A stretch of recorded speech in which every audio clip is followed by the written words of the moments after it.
안녕하세요. 복음생각입니다. 복음에 의해 제7강 회개와 믿음 세 번째 시간입니다. 7강의 지금까지 내용을 좀 복습해 보면요. 회개는 죄에서 돌이켜서 하나님의 통치로 향하는 것이라고 기본적으로 설명을 했고요. 그 회개의 본질은 뭐냐라고 했을 때 그 회개의 본질은 주인이 바뀌는 것이다. 이렇게 얘기를 했습니다. 우리가 죄를 고백하고 이런 것도 다 필요하고 중요한 일입니다만 그 본질은 주인이 바뀌는 거다.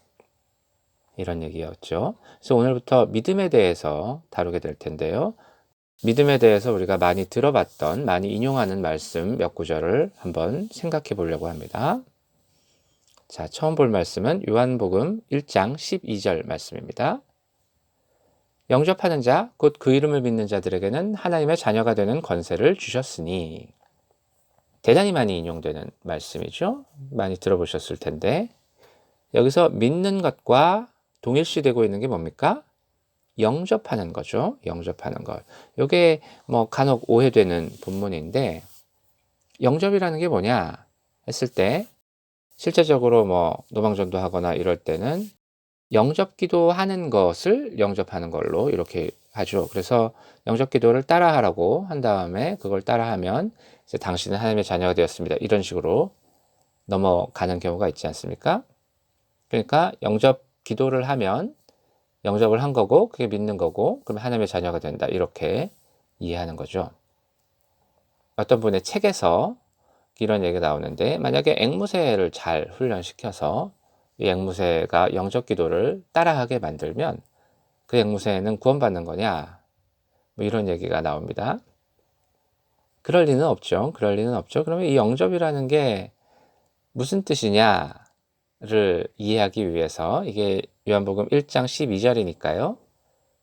1절부터 11절까지 요 12절이 나오기 직전까지 어떤 이야기가 나오는지 살펴보면요. 요한복음 1장 1절부터 11절까지입니다. 태초에 말씀이 계시니라. 이 말씀이 하나님과 함께 계셨으니 이 말씀은 곧 하나님이시니라. 그가 태초에 하나님과 함께 계셨고 만물이 그로 말미암아 지은 바 되었으니 지은 것이 하나도 그가 없이는 된 것이 없느니라. 그 안에 생명이 있었으니 이 생명은 사람들의 빛이라. 빛이 어둠에 비치되 어둠이 깨닫지 못하더라. 하나님께로부터 보내심을 받은 사람이 있으니 그의 이름은 요한이라. 그가 증언하러 왔으니 곧 빛에 대하여 증언하고 모든 사람이 자그로 말미암아 믿게 하려 함이라. 그는 이 빛이 아니요 이 빛에 대하여 증언하러 온 자라. 참빛 곧 세상에 와서 각 사람에게 비추는 빛이 있었나니 그가 세상에 계셨으며 세상은 그로 말미암아 지은 바 되었을 때 세상이 그를 알지 못하였고 자기 땅에 오매 자기 백성이 영접하지 아니하였으나. 그 다음에 우리가 읽었던 영접하는 자 곧 그 이름의 문제 이렇게 연결되는 건데요.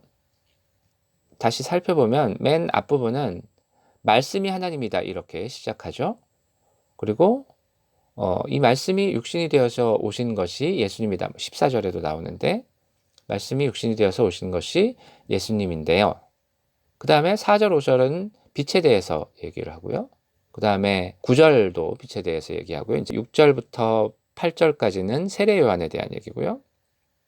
4절 5절과 9절에 나타나는 이 빛도 예수님을 지칭하는 겁니다. 이제 중요한 거는 10절 11절인데요. 그가 세상에 계셨으며 그는 여기서 당연히 말씀이며 빛이신 예수님을 얘기하는 거죠. 그가 세상에 계셨으며 세상은 그로 말미암아 지은 바 되었으되 세상이 그를 알지 못했고 자기 땅에 오매 자기 백성이 영접하지 아니하였으나. 그래서 이 예수님이 말씀이고 빛이고 하나님이신데 세상이 이분으로 말미암아 지은 바 되었는데 이분이 세상의 주인인데 세상이 그를 알지 못하고 자기 땅에 왔는데 주인으로서 그 보통 주인이 아니고 창조주로서 왔는데 백성이 영접하지 않았다 얘기하는 거죠. 그러니까 주인으로서 창조주로서 왔는데 백성이 영접하지 않았다. 그러나 영접하는 자 곧 그 이름을 믿는 자들에게는 하나님의 자녀가 되는 권세를 주신다. 이렇게 가는 거 아닙니까? 그러니까 영접이라는 것은 이 오신 분을 주인으로서 영접하는 것을 의미하게 됩니다. 어떤 사람이 집을 비웠는데 다른 사람이 그 집에 빈집에 살고 있었다고 생각해 보세요. 근데 집주인이 돌아왔어요. 그러면 거기 살던 사람이 원래 집주인을 영접하게 되면 이게 무슨 뜻이에요? 돌아온 집주인이 이 집의 주인이다라는 걸 인정하는 거죠. 그래서 그 다음에는 어떻게 해야 됩니까?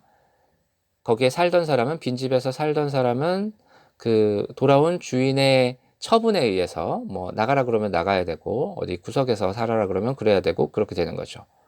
주인을 주인으로 인정하고 영접하는 거죠. 그게 싫으면 어떻게 해요?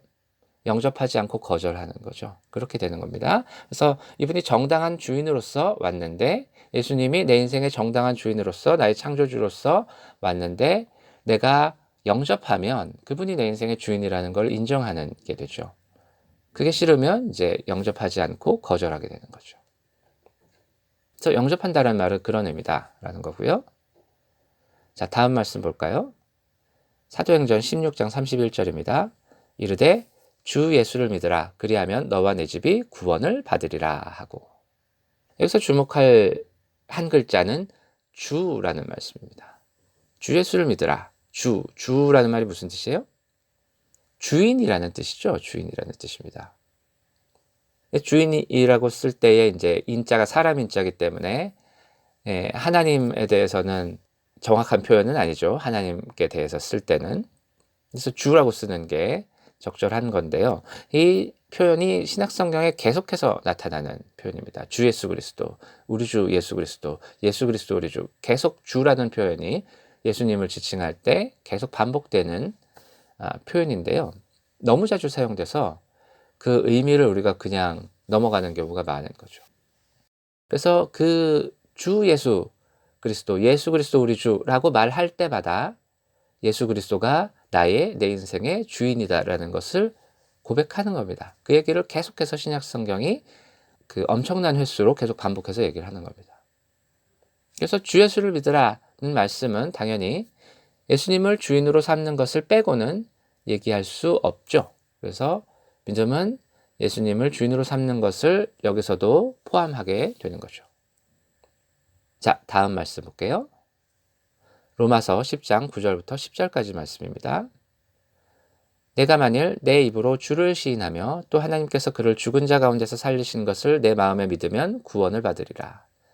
사람이 마음으로 믿어 의에 이르고 입으로 시인하여 구원에 이르느니라. 시인하다라는 말이 있죠. 10절이 자주 인용되는 말씀인데요. 마음으로 믿어 의에 이르고 입으로 시인하여 구원에 이르니라. 그 요한복음 1장 12절 영접하는 자, 곧 그 이름을 믿는 자, 요 본문과 함께 우리가 입으로 예수님을 영접하는 기도를 하면, 예수님을 시인하면 구원받는다, 이런 의미로 많이 얘기를 하는데, 자, 9절을 보면요. 시인한다는 게 뭘 시인한다는 겁니까? 예수를 주로 시인한다는 거죠. 예수님이 나의 주인이십니다를 시인한다는 거죠. 그래서 예를 들어서 내가 남의 거를 이렇게 슬쩍 했다가 원래 주인이 와가지고 이거 내 거 아니냐라고 했을 때 내가 이거는 니께 맞아 라고 시인하면 어떻게 되는 거예요? 그거는 그 물건을 그 원주인에게 돌려준다라는 의미죠. 그래서 우리가 우리 인생의 주인이라고 스스로 우기다가 예수님이 우리 인생의 정당한 주인이심을 시인한다면 그게 무슨 뜻이겠어요? 예수님이 내 인생의 주인이 되는 거죠.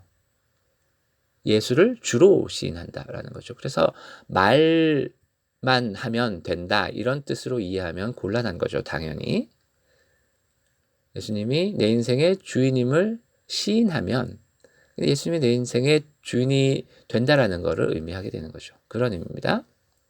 이 시인하는 문제에 대해서 조금만 더 생각을 해보면요. 말씀 하나 더 볼게요. 마태복음 10장 28절에서 33절까지.